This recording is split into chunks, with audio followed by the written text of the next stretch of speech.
কই গো ছোট বন্ধুরা, তোমাদের গল্পমণি তো এসে গেল।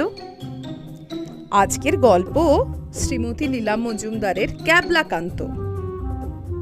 তাহলে শুরু করা যাক। ক্যাবলাকান্ত। ক্যাবলাদের বাড়ির পুকুরে কোথায় এক গোপন জায়গায় সেই লাল নীল মাছটা ডিম দিয়েছিল। জানতো শুধু লাল নীল মাছ আর শঙ্কর মালি। ব্যাঙেরা তাকে খুঁজে পায়নি, হাঁসরা তাকে খুঁজে পায়নি। ক্যাবলা যেদিন শঙ্কর মালির কাছে খবর পেল সেই দিনই পুকুর পাড়ে ছুটতে গিয়েছিল, কিন্তু সেও খুঁজে পায়নি। দেখলো ব্যাঙরা ডিম খুঁজে খুঁজে পুকুরের নীল জল ঘুঁটে ঘোলাটে করে দিয়েছে। হাঁসরা পদ্ম ফুলের মধ্যে প্যাতে চামড়াওয়ালা ঠ্যাং চালিয়ে শেকড় বাকড় পর্যন্ত তুলে এনেছে, কিন্তু ডিমের কোনো পাত্তাই নেই। বুড়ো হাঁসখুড়ো বলেছিলেন, চোখ রাখিস, তা দেবার সময় আবার ক্যাঁক করে ধরিস। কিন্তু সকাল সন্ধে লাল নীল মাছটাকে গোমড়া মুখে ঘুরে বেড়াতে দেখা গেল, তা দেবার নামটি করলে না। সারা দুপুর মাছটা এখানে এসে এক কামড় শেকড় আর ওখানে দুটো কিসের যেন দানা খেয়ে বেড়ালো, তা দেবার গরজই নেই। হাঁসরা তো রেগেই কাই, আরে মশাই, আমরা ডিম দিলে ভর সন্ধে তার উপর চেপে বসে থাকি, ত্রিসীমানায় কেউ এলে খ্যাক খ্যাক করে তেড়ে যাই, আর এ দেখছি দিব্যি আছে। ব্যাঙরা তাক করে থেকে থেকে শেষটায় ঝিমিয়ে এলো।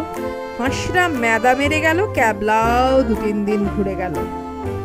শঙ্কর মালিকে অনেক পেড়াপিড়ি করাতে সে বললে, আর সে বলি বাকু বারণ হচ্ছি।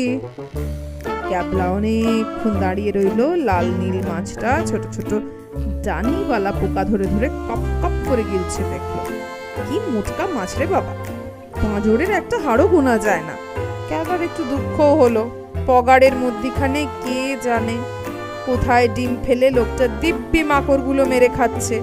কাল হোক পরশু হোক যেদিনই হোক, মেজো মামার মস্ত ছিপটা এনে এটাকেই ধরবেই ধরবে।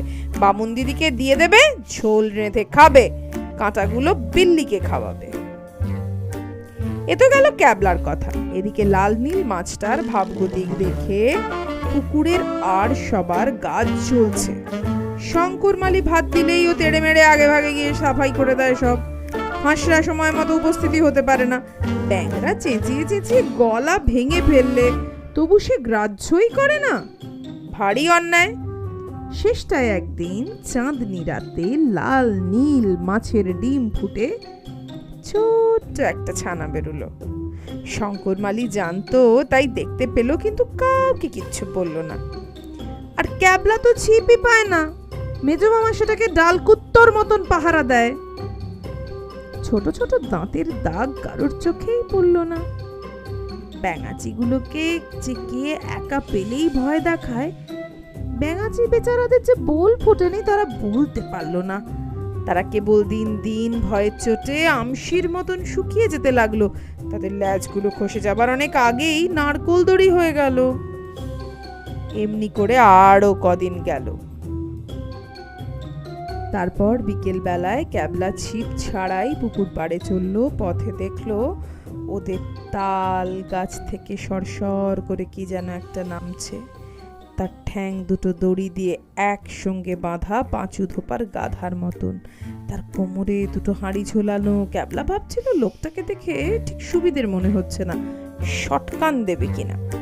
এমন সময় লোকটা তাকে ডাকলো। ক্যাবলা দেখলো হাঁড়ির ভিতর সাদা ফেনা, তার গন্ধের চোটে ভূত ভাগে।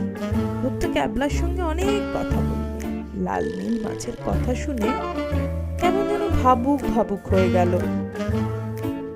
বললে, ছিপের কি দরকার?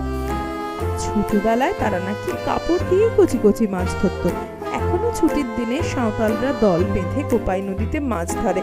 তাদের ছিপ নেই, মাঝখানে ফুটো ধামার মতন জিনিস দিয়ে গপাক গপাক করে চাপা দিয়ে ধরে। কাছারের কাছে কোথাও পাহাড়ি নদীতে রাত্রে নাকি জাল বেঁধে রেখে এপার থেকে ওপার, সকালে দেখে তাতে কত মাছ। ছোটগুলো ছেড়ে দেয় আর বড়গুলো ধরে নিয়ে যায়। লোকটা এমন কত কি বলল, যাবার সময় বলে গেল হাঁড়ির কথা যেন কাউকে না বলে। সে চলে গেলে ক্যাবলা কাপড়ের খুঁট বাগিয়ে ঘটম্যাক ঘটম্যাক করে জলের দিকে চলল। আজ মাছ বেটাকে কে রক্ষা করে? এমন সময় টুপ করে জল থেকে মাছের ছানা মুন্ডু বের করে ভীষণ এক ভেঙচি কাটলো। ওরে বাবারে, সে কি মেছু ভেঙচি! ক্যাবলা তো সাঁই সাঁই ছুট লাগালো। আর হাঁসেরা ব্যাঙেরা কে যে কোথায় ভাগলো তার পাত্তাই নেই। সন্ধেবেলা শঙ্কর মালি যখন ওদের জন্য ভাত আনলো, দেখলো কেউ কোথাও নেই। খালি লাল নীল মাছ আর সবুজ ছানা পাশাপাশি বসে ফ্যাচ ফ্যাচ করে হাঁটছে, আর হাসছেও। তাহলে দেখলে তো কেন ক্যাবলা কাঁদতো? সে তো মাছ ধরতেই পারলো না, উল্টে মাছই তাকে ভেঙচি কেটে চলে গেল। যাই হোক, আজকের গল্পটা খুব ছোট্ট। আসলে তোমরা তো কেউ কমেন্ট করছো না। সাবস্ক্রাইব বাড়াও, কমেন্ট বাড়াও, শেয়ারও করো। ঠিক বড় বড় ভালো ভালো গল্প আসবে আরো। তাহলে দেখা হচ্ছে সামনের রবিবার।